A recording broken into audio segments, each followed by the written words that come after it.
First contact and declaration. The message arrived on a quiet Tuesday morning, transmitted simultaneously to every major communications facility on Earth.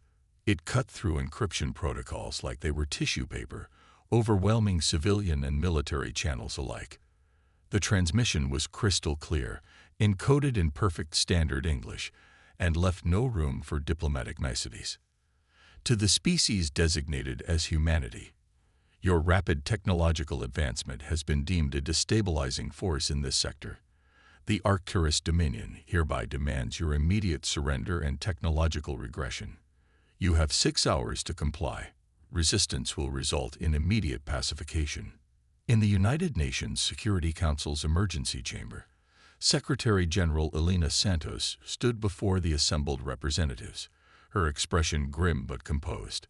The chamber was unusually quiet, the typical murmur of diplomatic discussions replaced by a tense silence. The Arcturus Dominion, she began, represents a civilization that has dominated their region of space for over 50,000 years. Their message was accompanied by detailed specifications of their fleet's capabilities. According to our initial analysis, they possess technology that surpasses our current understanding of physics. The Chinese representative leaned forward. And yet they give us 6 hours. Why not strike immediately? Dr. James Chen, Earth's leading xenoanthropologist, stepped up to the podium. His usual academic demeanor was charged with an unusual energy, because they're following a playbook that's worked for millennia. The Arcturians have suppressed dozens of emerging civilizations this way. The time limit is psychological warfare, long enough to spread panic, short enough to prevent organized resistance. What the Arcturians couldn't know was that humanity had been preparing for this moment for decades, not out of paranoia, but out of pragmatism. The existence of alien life had been mathematically certain. The possibility of hostile contact, a statistical inevitability. In a bunker deep beneath the Rocky Mountains, General Sarah Martinez was already initiating Protocol Omega. Screens lit up around her as quantum-encrypted channels connected military commands across the globe. The general's dark eyes reflected cascading data streams as she reviewed the status of humanity's hidden defensive grid. "Status report," she commanded. "Quantum shields at 100% capacity, ma'am. Nanite swarms primed and awaiting deployment. The GAIA network is fully operational." GAIA, the Global Artificial Intelligence Array, represented humanity's greatest technological achievement and its best-kept secret. While the world's powers publicly competed in AI development, they privately collaborated on a distributed system designed specifically for planetary defense. In orbit, seemingly civilian satellites began subtle transitions, metamorphosing into their true forms. Solar panels shifted to reveal weapon ports, communication arrays transformed into sensor suites, and maintenance drones revealed themselves as autonomous combat units. The Arcturian fleet appeared exactly as their ultimatum had promised, massive ships emerging from fold space at the edge of the solar system. Their vessels were beautiful in their alienness, organic curves blending with crystalline structures in ways that defied conventional engineering. Initial scans suggested each ship was roughly the size of Manhattan. But humanity had learned long ago that size wasn't everything. The dinosaurs had been bigger, after all. In her office at MIT, Dr. Sarah Chen, no relation to the xenoanthropologist, watched the incoming sensor data with growing excitement rather than fear. As the architect of humanity's quantum defense systems, she saw something the Arcturians had missed. Their supposedly advanced technology relied heavily on predictable physical principles. "They never made the leap," she muttered, fingers flying across her holographic interface. "They're still thinking in straight lines." Human quantum computing had taken a different path. Instead of pursuing raw processing power, Earth's scientists had explored the chaotic possibilities of quantum uncertainty. The result was a defense system that didn't just respond to threats. It existed in a state of having already responded to every possible threat. General Martinez received Dr. Chen's analysis with a slight smile. so their targeting systems won't be able to get a lock on anything. Better than that, Chen replied through the quantum secure link.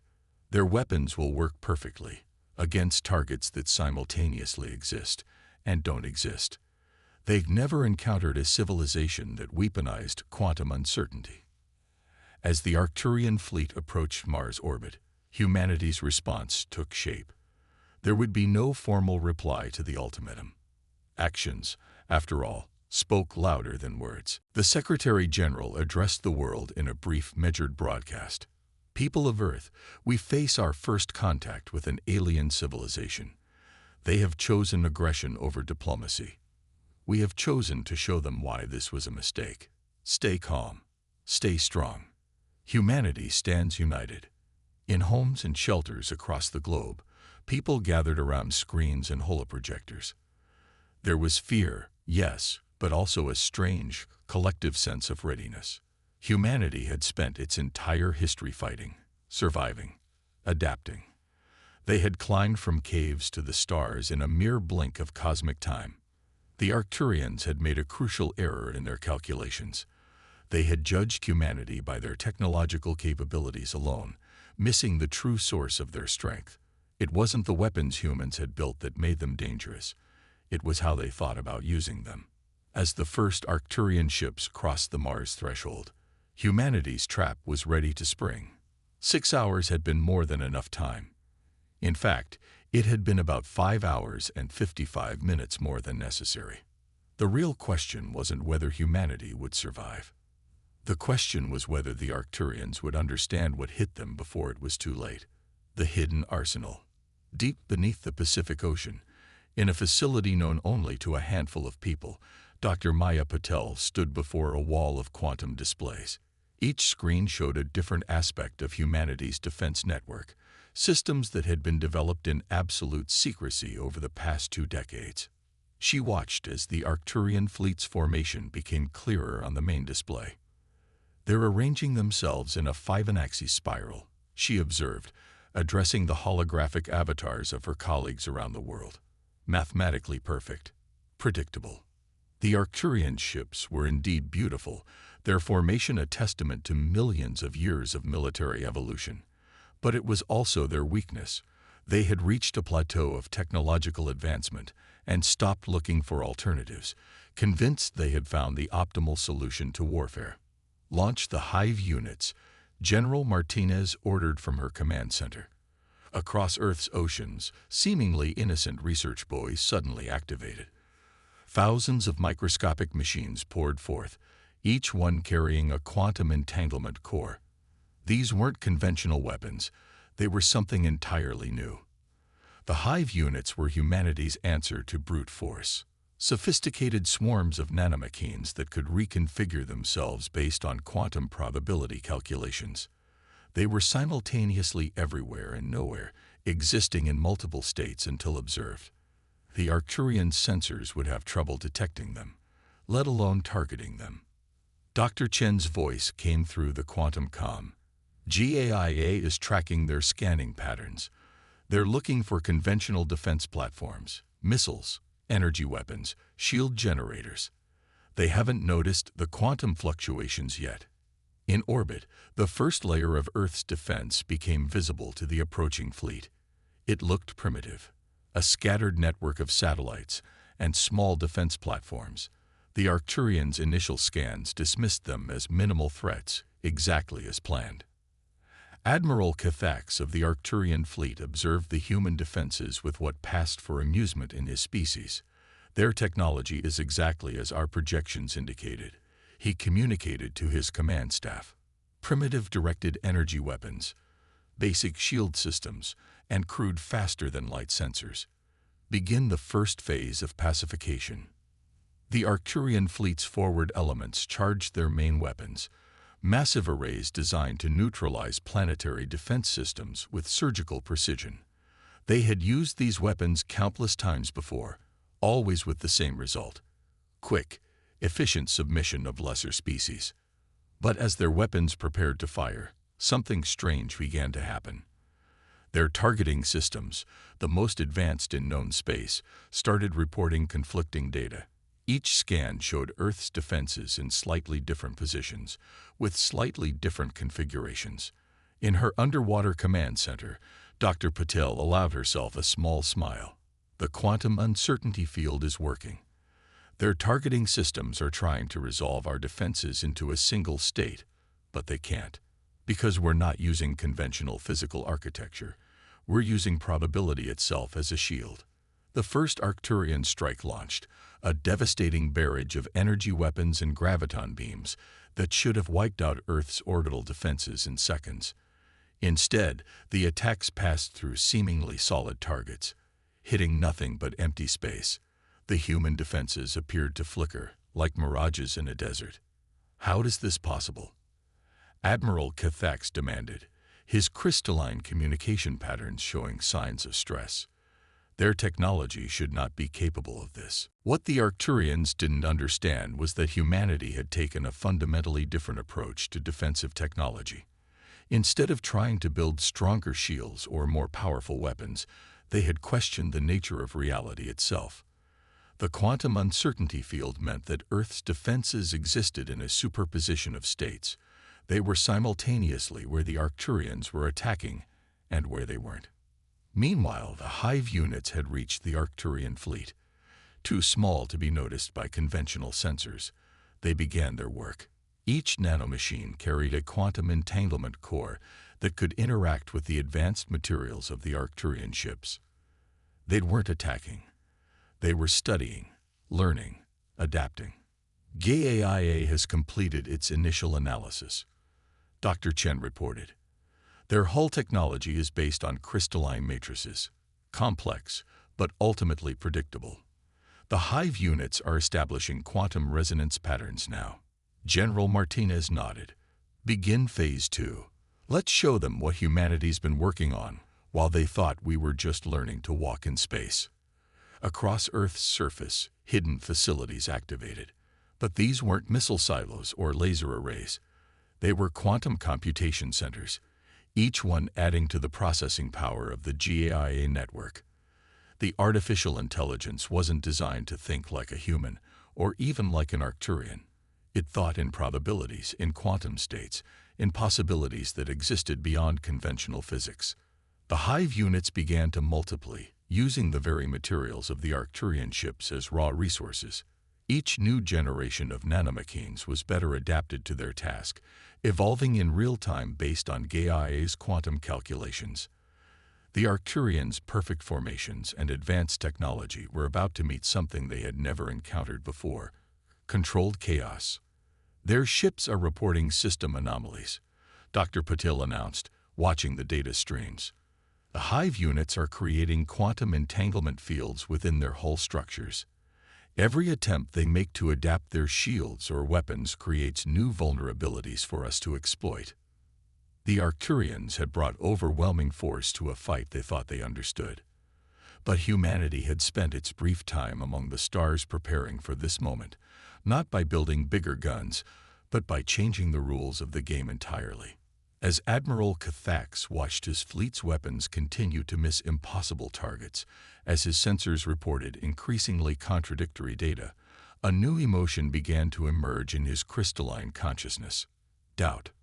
For the first time in his long career, he faced an enemy that didn't behave according to any known principles of warfare. The real battle was about to begin, and humanity's hidden arsenal was just warming up. The 6-hour war. 3 hours into their 6-hour ultimatum, the Arcturian fleet faced a situation unprecedented in their 50,000 years of military dominance. Their perfect formation had begun to break down as ships reported increasingly erratic sensor readings and system malfunctions. The Hive units had thoroughly infiltrated their fleet, creating cascading quantum disruptions that defied their understanding of physics.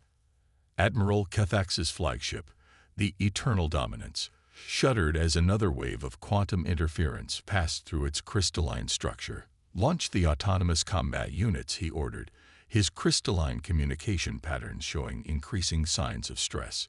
If we cannot target their defenses directly, we will saturate their orbital space with hunters. Thousands of smaller vessels emerged from the Arcturian ships, each one guided by advanced artificial intelligence. They were designed to adapt to any conventional defense system, to learn and overcome any standard military technology. But as they approached Earth's orbit, they encountered something that defied adaptation. Dr. Maya Patel's voice carried a hint of satisfaction as she reported from the underwater command center. JIA has predicted their combat drones' behavioral patterns with 99.9% accuracy, initiating Protocol Hydra. Earth's quantum defense grid shifted again.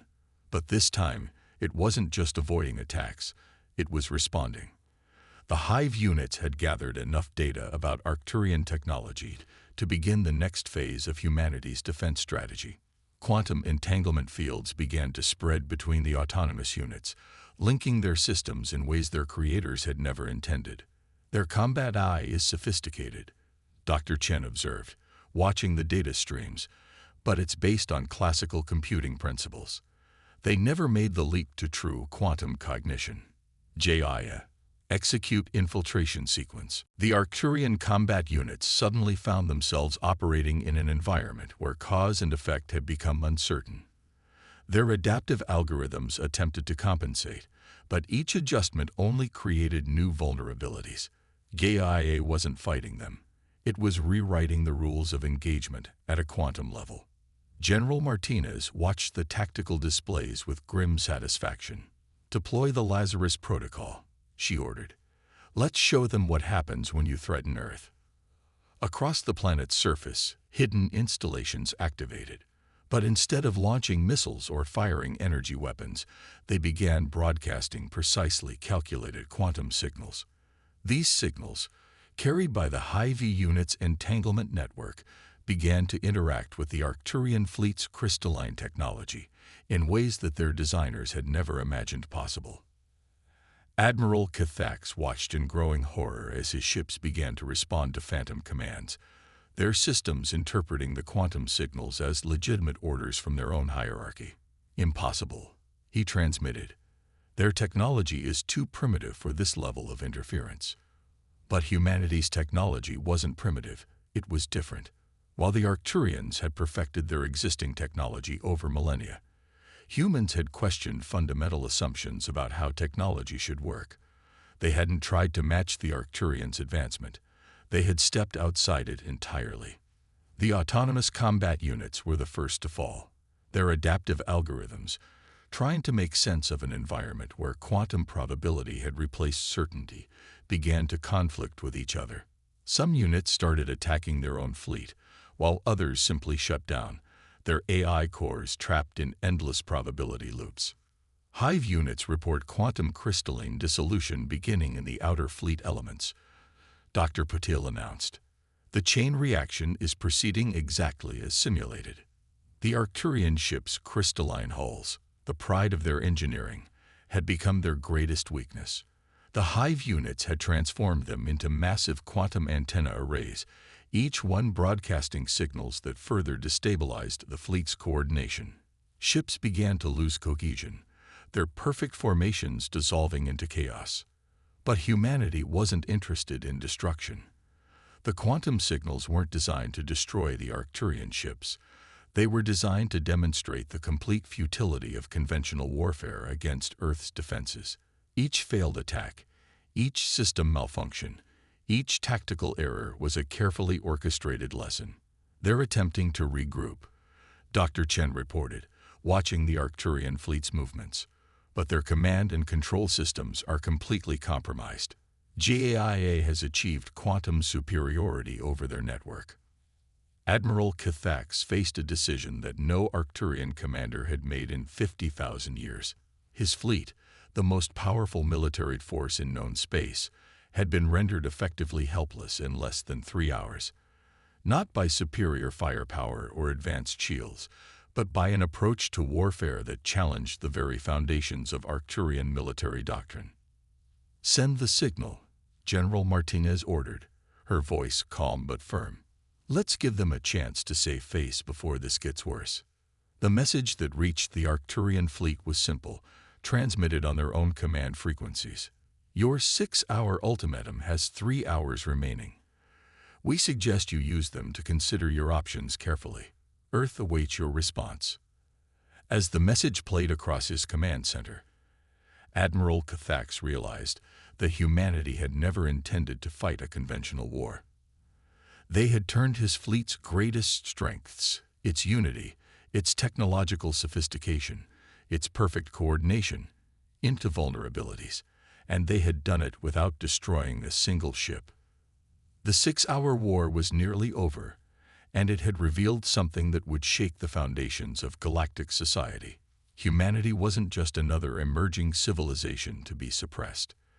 They were something entirely new, turning the tide. With 3 hours remaining in their ultimatum, the Arcturian fleet hung in space, their once perfect formation now a scattered array of compromised vessels. Admiral Cathax stood in his command center, watching as quantum disruptions continued to ripple through his ship's crystalline structures. The hive units had transformed his mighty armada into a network of quantum uncertainty, where every attempt to regain control only deepened their vulnerability. "High Command demands an update," his second-in-command reported, the crystalline patterns of their communication showing distinct signs of distress. "They expect news of Earth's submission, not this." In the underwater command center, Dr. Patel and her team monitored the quantum state of every Arcturian vessel.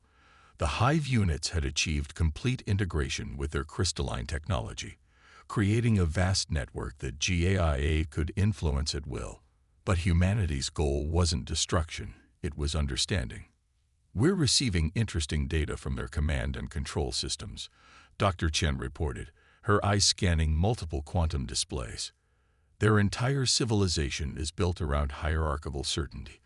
The concept of quantum uncertainty isn't just technologically challenging for them, it's philosophically devastating." General Martinez nodded, understanding the implications. They've never faced an enemy that could turn their own perfection against them. "JIA, initiate Phase 4. The artificial intelligence responded by subtly altering the quantum states of the Arcturian fleet's crystalline matrices. Suddenly, their ships began receiving phantom communications that seemed to come from their own high command. Each message contained fragments of truth that contradicted their fundamental assumptions about warfare, technology, and their place in the galaxy. Admiral Cathax watched as his crew struggled to process these impossible signals. Their training, perfected over millennia, had never prepared them for an enemy that could exist in multiple states simultaneously, that could turn their own technology into a weapon of psychological warfare. "We're detecting quantum entanglement cascades throughout their fleet," Dr. Patil announced. "Their attempts to verify command authenticity are creating feedback loops in their communication network. GAIA is using their own protocols to demonstrate the limitations of their approach to technology." The hive units continued their work, not destroying but transforming. Each Arcturian ship became part of an object lesson in the power of human innovation. Their weapons remained functional but unreliable, their sensors reported multiple contradictory realities, and their perfect coordination dissolved into quantum uncertainty. "Their command structure is beginning to fracture," Dr. Chen observed. "Individual ship commanders are starting to question the wisdom of continuing this engagement. GAIA reports a 94% probability that their hierarchical decision-making system will collapse within the next 30 minutes. In his flagship, Admiral Cathax faced the most difficult decision of his long career. The humans had not destroyed his fleet. They had done something far worse. They had demonstrated that the Arcturian approach to warfare, indeed to technology itself, was fundamentally flawed. "Send the signal," General Martinez ordered. "Let's give them one last chance to understand what's really happening here." The message that reached the Arcturian fleet was elegant in its simplicity. "Your technology is not flawed. It is simply one approach among many. Your ultimatum demanded our submission to what you believed was superior technology. We have demonstrated that technological advancement can take many paths. Choose your next actions carefully." As the message reverberated through the quantum-compromised fleet, something unprecedented began to happen. Individual ship commanders, their certainty shattered by the quantum chaos around them, began to question their orders. The rigid hierarchy that had served the Arcturians for 50,000 years started to crack. They're experiencing a cascading failure of authority, Dr. Chen reported, watching the data streams. Their entire command structure is based on absolute certainty and perfect information. We've shown them a universe where neither exists. Dr. Patel's quantum displays showed the spread of uncertainty through the Arcturian fleet like a wave of enlightenment. They're beginning to understand. Their technology isn't just failing, it's evolving. The hive units aren't destroying their systems, they're showing them new possibilities. Admiral Cathak stood in his command center, watching as 50,000 years of military doctrine crumbled in the face of human innovation. His fleet, designed to enforce the Arcturian vision of technological progress, had instead become proof of its limitations. The message he finally sent to Earth was not a continuation of the ultimatum, but something entirely new in Arcturian history. A request for dialogue. As the quantum disruptions began to stabilize, as the Hive units settled into a new equilibrium with the Arcturian technology they had transformed, humanity's victory became clear. They had won not by destroying their enemy, but by showing them a different way of seeing the universe. The tide hadn't just turned. It had transformed into something entirely new, carrying both humanity and the Arcturians toward an unexpected future. Dawn of a new era.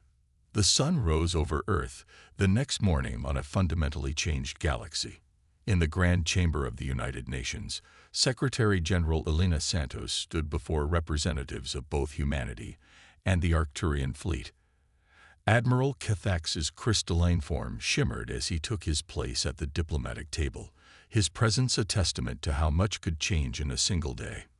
"We came to prevent what we saw as a destabilizing force in the galaxy." The Admiral's translated words filled the chamber. "Instead, we discovered that our own stability had become stagnation. Our certainty had become blindness." Dr. Maya Patel and Dr. Sarah Chen sat among Earth's delegation, their quantum displays now showing peaceful interactions between Hive units and Arcturian technology.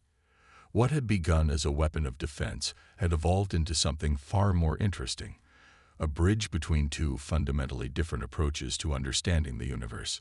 "The quantum integration is continuing," Dr. Chen reported quietly to General Martinez. "Their ship's crystalline matrices are adopting quantum states naturally now. They're learning, adapting, evolving, exactly as we hoped they would." The GAIA network had shifted its focus from defense to dialogue, using its quantum processing power to facilitate understanding between human and Arcturian thought patterns. The artificial intelligence had discovered that the crystalline basis of Arcturian consciousness could be enhanced rather than disrupted by quantum uncertainty. "We have maintained peace in this sector of space for 50,000 years, Admiral Cathak continued, his communication patterns showing new complexity. "But we now understand that peace maintained through suppression is not true peace at all. Humanity has shown us that diversity, in technology, in thought, in approach, is not a threat to stability, but its foundation." In orbital space around Earth, the Arcturian fleet was undergoing a transformation. The Hive units, originally designed as weapons, had become teachers. They worked within the ship's crystalline structures, showing them new ways to interact with the quantum fabric of space-time. What had been perfect but rigid was becoming flexible, adaptive, alive with possibility. "The Arcturus Dominion proposes a new relationship with Earth," the Admiral announced. "Not one of dominance and submission, but of mutual learning and growth. Our civilization has perfected certain approaches to technology and society. Humanity has shown us that perfection without evolution leads to stagnation." Dr. Patel's quantum displays showed the spread of this new understanding throughout the Arcturian fleet. Ships that had arrived as weapons of war were becoming centers of technological and cultural exchange. The Hive units had created something unprecedented, a hybrid network where quantum uncertainty and crystalline precision worked in harmony. "We accept your proposal," Secretary General Santos responded, her voice carrying the weight of human history. Earth has always believed that diversity is strength. Today, we extend that belief to the stars. In the weeks that followed, the impact of the 6-hour war rippled across known space. Other civilizations, long suppressed by Arcturian technological supremacy, began to emerge with their own unique approaches to science and society. The galaxy was awakening to new possibilities. The GAIA network expanded its reach, not as a weapon, but as a facilitator of understanding. Its quantum processing capabilities helped bridge gaps between different species' ways of thinking, creating a new kind of galactic community. Humanity's gift to the stars wasn't just their technology. It was their ability to embrace uncertainty and turn it into opportunity. "We're receiving requests from across the galaxy," Dr. Chen reported during a follow-up session of the UN Security Council. "Species who've been hiding their technological development want to share their innovations. The Arcturians' submission protocol has been replaced by an exchange program." Admiral Cathax, now serving as the first Arcturian ambassador to Earth, had undergone his own transformation. His crystalline consciousness had adapted to quantum uncertainty, learning to see it not as chaos to be controlled, but as potential to be explored. "For 50,000 years, we believed we were shepherding the galaxy toward perfection," he reflected during a private meeting with Earth's leaders. "Humanity showed us in 6 hours what we had forgotten over 50 millennia. That true perfection lies not in achieving a final state, but in never-ending growth and adaptation." The Hive units, spreading through space with Arcturian blessing, carried this message to the far corners of the galaxy. They were no longer weapons or tools, but seeds of change, showing countless civilizations that their unique approaches to technology and existence had value. Earth, once considered a primitive world to be suppressed, had become a beacon of innovation and possibility. The planet's quantum defense grid remained active, but its primary purpose had shifted from protection to connection, linking diverse civilizations in ways that celebrated their differences rather than feared them. As humanity looked to the stars now, they saw not threats to be defended against, but opportunities for growth and understanding.